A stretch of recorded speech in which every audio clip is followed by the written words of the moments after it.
Selamat malam semuanya. Assalamualaikum warahmatullahi wabarakatuh.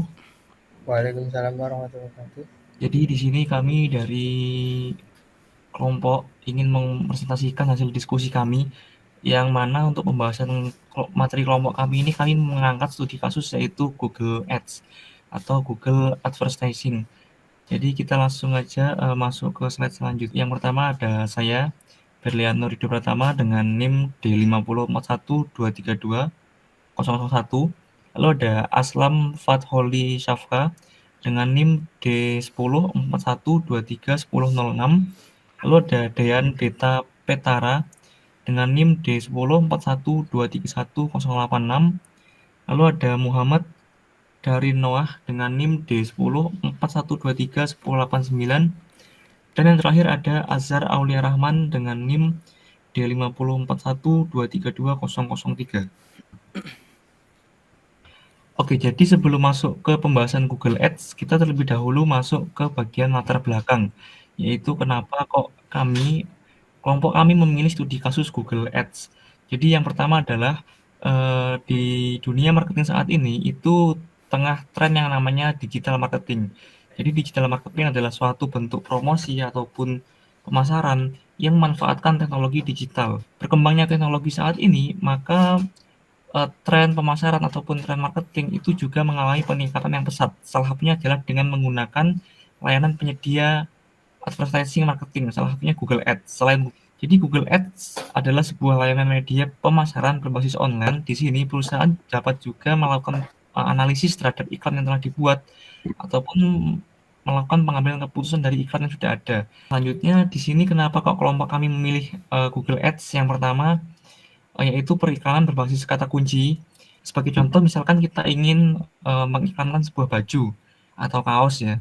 Jadi kita bisa memilih kata kunci yang relevan, misalkan kaos Lebaran 2024. Oke, lalu yang kedua adalah pelayanan iklan Google Ads ini dia bisa disesuaikan dengan demografi dan juga geografis. Artinya, kita sebagai perusahaan yang beriklan di Google Ads, kita bisa menentukan demografinya seperti umur, lalu ada jenis kelamin, dan juga target wilayahnya. Jadi bisa kita sesuaikan secara spesifik atau otomatis. Kalau spesifik itu kita memilih sendiri, sedangkan otomatis itu akan dipilihkan Google berdasarkan analisis yang dilakukan oleh Google itu sendiri. Lalu yang ketiga yaitu pembayaran menggunakan skema pay to click ya. Artinya jika kita mengklik iklan maka baru iklan itu akan membayar. Jadi kalau misalkan tidak ada pelanggan yang mengklik iklan kita, maka kita tidak perlu membayar ke Google Ads. Jadi keunggulan Google Ads dibandingkan dengan platform lain itu dia skema pembayarannya pay as you go dengan menggunakan skema pay to click. Artinya ada fitur analitik atau analisis ya. Jadi setelah kita membuat iklan di Google Ads, itu nanti akan diberikan sebuah dashboard analisis yang berfungsi untuk memantau kinerja iklan kita. Yang terakhir adalah menjangkau audiens lebih banyak. Nah, karena Google Ads ini adalah satu platform ya dengan Google, yang artinya ada Google Search Engine, ada Google Maps, dan juga ada YouTube. Jadi tentunya dengan kita melakukan iklan di Google Ads, maka itu akan menjangkau seluruh audiens yang lainnya. Karena kan Google sendiri banyak digunakan oleh orang luar. Dan Google Ads, yang pertama-tama itu adalah layanan yang paling banyak dikunjungi.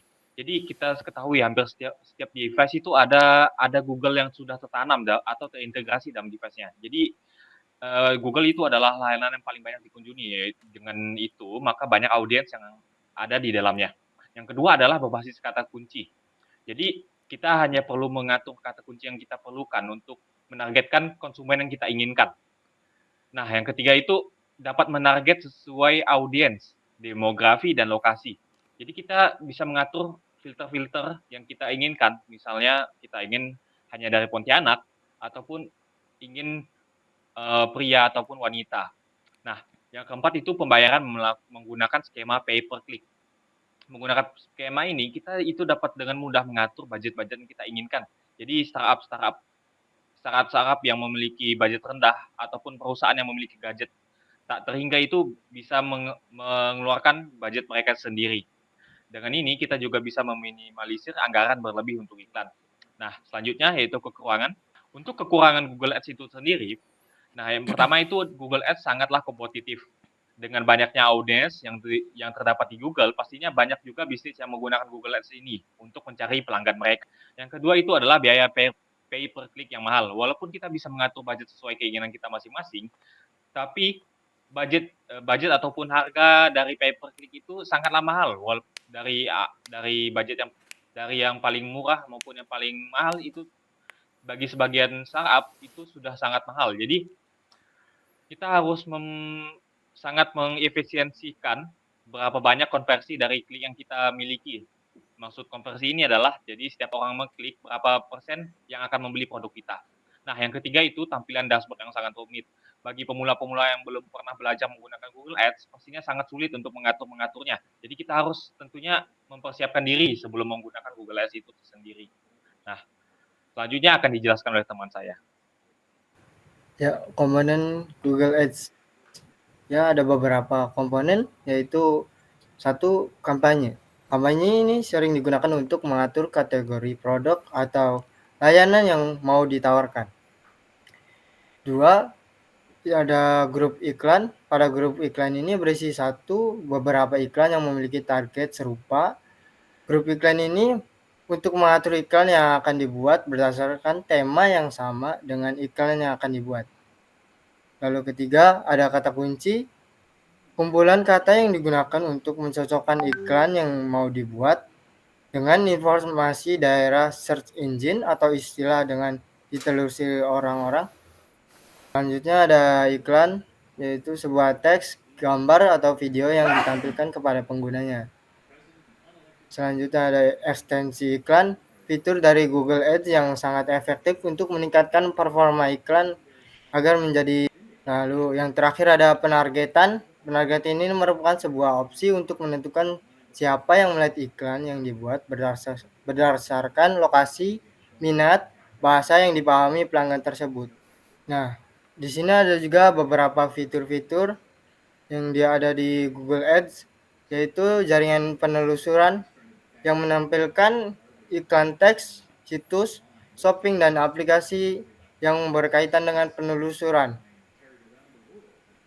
Yang kedua ada jaringan display, menampilkan banner, video, dan natif berbagai situs web dan aplikasi. Dan yang ketiga ada jaringan video, menampilkan iklan video di YouTube dan situs-situs web.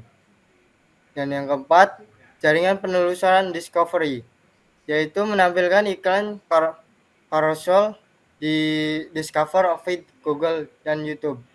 Ada fitur kampanye shopping, yaitu menampilkan iklan produk dengan gambar, judul, dan harga dihasilkan penelusuran dan Google Shopping. Lalu ada penargetan audiens, menargetan iklan berdasarkan demografi, minat, perilaku online, dan lainnya. Selanjutnya ada penargetan ulang, menampilkan iklan kepada pengguna yang telah mengunjungi situs web Anda atau berinteraksi dengan brand secara langsung. Yang terakhir ada smart bidding, membantu pengguna mendapatkan hasil terbaik dengan mengoptimalkan tawaran secara otomatis.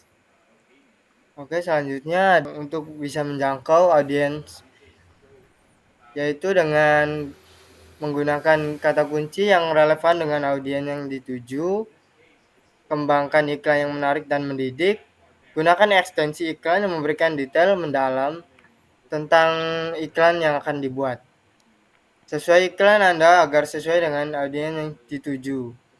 Gunakan promosi kompetitif secara teratur, mengawasi dan meningkatkan kampanye iklan Anda.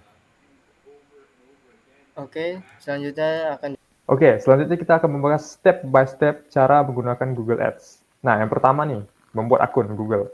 Jadi kalau kalian belum punya akun, kalian bisa membuat akun terlebih dahulu di situs web Google Ads. Nah, yang kedua, kalian kan pasti punya nama bisnis. Jadi kalian masukin nama bisnis kalian, kemudian kalian pilih bisnis kalian itu ads-nya untuk apa? Apakah jika diklik masuk ke dalam web page atau masuk ke dalam kontak bisnis Anda. Lalu selanjutnya ada link account. Misalkan kalian punya preview di YouTube atau kalian punya link Google Maps, kalian bisa link tersebut ke akun kalian. Selanjutnya adalah kampanye utama. Nah, setelah step 3 step tadi baru kita masuk dalam kampanye utama. Dalam kampanye utama ada 5 tipe. Yang pertama purchase, yang dimana Anda mengajak orang-orang untuk membeli barang Anda di situs Anda.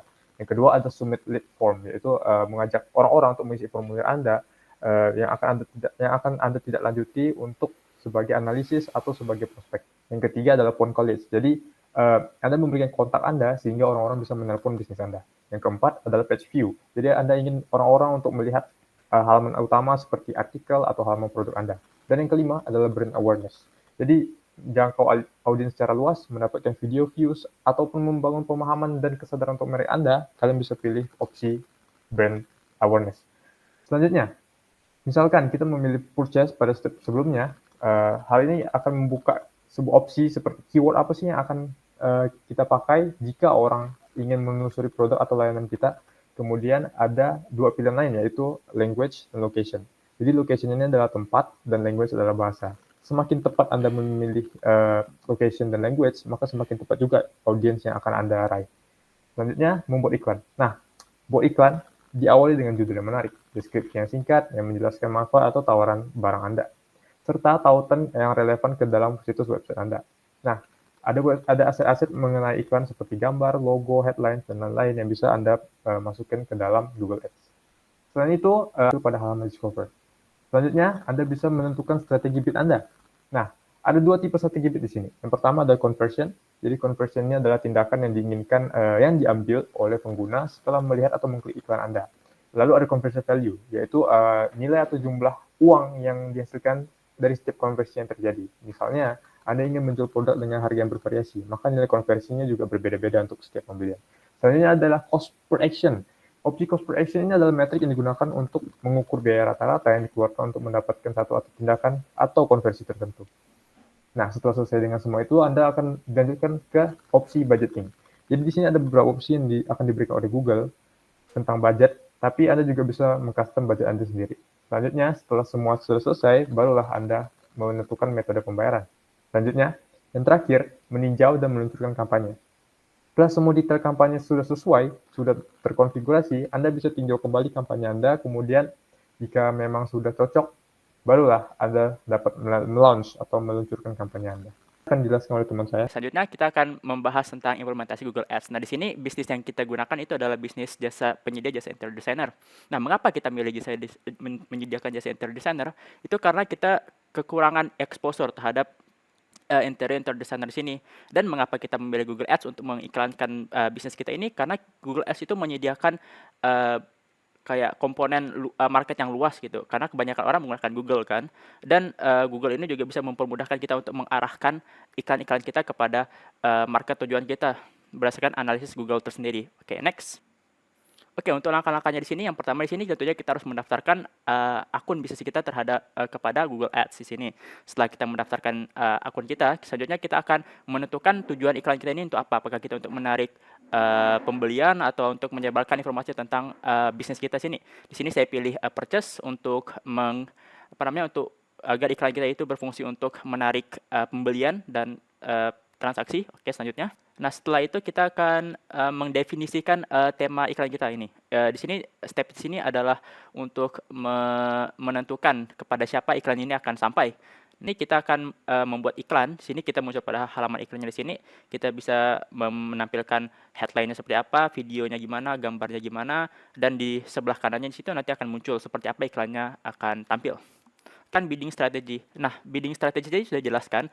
Jadi simpelnya itu Google itu menggunakan sistem di mana semakin besar kita bayar untuk iklan kita, semakin besar boosting kita. Nah, oleh karena itu di sini kita dapat melakukan analisis untuk menyesuaikan lebih strategi seperti apa yang cocok terhadap bisnis kita.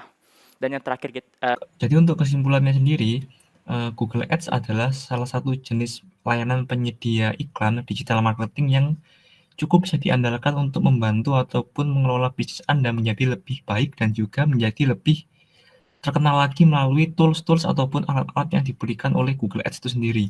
Walaupun Google Ads sendiri ini ada kekurangan, tapi kalau kita melihat kelebihannya, tentunya ini bisa jadi poin penting ataupun potensi yang penting untuk mengembangkan bisnis kita menjadi lebih baik lagi. Sekian presentasi dari kelompok kami. Saya mewakili teman-teman saya ingin mohon maaf apabila ada kesalahan kata dalam presentasi ini. Saya tutup presentasi ini, sekian dan juga terima kasih.